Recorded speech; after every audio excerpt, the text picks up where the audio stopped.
Assalamualaikum warahmatullahi wabarakatuh. Perkenalkan saya Revansyah dari kelas 10-3. Saya Yuliana Erlita dari kelas 10-3. Perkenalkan, saya Chandra Kusuma Putra. Saya Lila Apriliana dari kelas 10-4. Kita semua berasal dari SMA Negeri 2 Kalianda. Jadi di sini kami akan melihat perubahan lingkungan yang terjadi di desa kami. Di sini kami akan menceritakan perubahan lingkungan yang terjadi di desa kami dari 5 hingga 10 tahun yang lalu dan yang sekarang. Kira-kira apa aja yang berubah ya? Gak tahu. Kami berasal dari Desa Kekiling, Kecamatan Penengan, Kabupaten Lampung Selatan.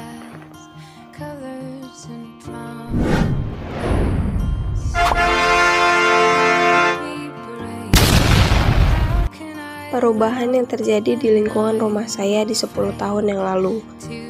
Dulu banyak sekali pepohonan dan hampir di sekeliling rumah saya adalah kebun. Dan saat itu masih belum banyak bangunan rumah yang berdiri. Dulu di depan rumah saya banyak sekali pohon-pohon yang tumbuh. Contohnya mangga, pohon jambu, pohon kelengkeng, dan masih banyak lagi. Tetapi seiring dengan berjalannya waktu, sekarang sudah banyak yang berubah dari mulai bertambahnya penduduk, bertambahnya bangunan-bangunan rumah yang berdiri di lahan yang tadinya adalah kebun, sehingga berdampak pada keberlangsungan tumbuhan. Dulu juga belum terdapat fasilitas lampu jalan yang menerangi jalanan di sekitar rumah saya.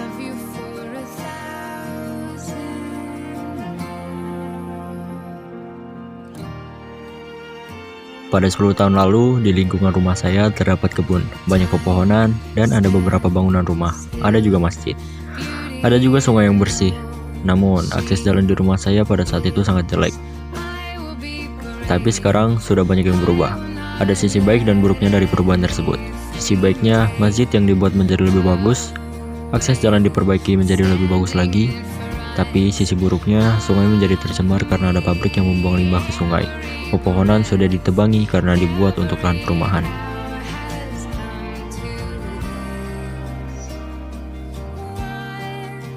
Pada 10 tahun yang lalu, di lingkungan saya masih rimbun pepohonan dan lingkungannya masih sangat sepi. Jalanan pun masih berbatuan dan di dekat rumah saya ada lapangan bermain. Sekarang telah banyak yang berubah, dari bertambahnya jumlah penduduk, jalan yang sudah diperbaiki, dan lapangan yang dulunya menjadi tempat bermain menjadi lahan pertanian.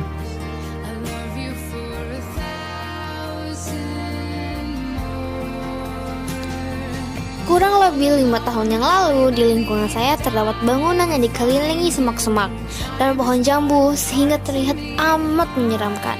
Banyak warga yang menganggap bangunan tersebut berhantu, menyeramkan, dan didukung dengan jalan yang belum beraspal, banyak orang yang tak ingin lewat bangunan tersebut. Namun, sekarang terjadi perubahan yang signifikan pada bangunan balai desa Kekiling. Mulai dari dibangunnya bangunan tersebut, dimulai dari awal nih. Terus dibuat koperasi, lapangan bulu tangkis, serta warna yang indah. Warnanya tuh warna-warni sehingga terlihat sangat-sangat menyenangkan untuk dilihat. Banyaknya perubahan ini berpengaruh besar terhadap warga sekitar. Dampak positifnya, lingkungan di desa kami menjadi ramai penduduk. Dengan ramainya penduduk, kita juga dapat membuat perubahan lebih baik dan bekerja sama dalam segala aspek dengan lebih mudah. Dampak negatifnya yaitu karena semakin banyaknya penduduk, maka semakin banyak dan meningkat pula jumlah limbah dan polusi yang dihasilkan. Selain itu, berkurangnya jumlah tumbuhan yang ada juga membuat suasana di desa kami tidak sesejuk dulu. Yang harus kami lakukan sebagai warga di sekitar sana yaitu seperti menjaga lingkungan sekitar supaya tidak lebih buruk. Contohnya tidak membuang sampah sembarangan, tidak menebang pohon sembarangan, supaya udara menjadi tetap sejuk.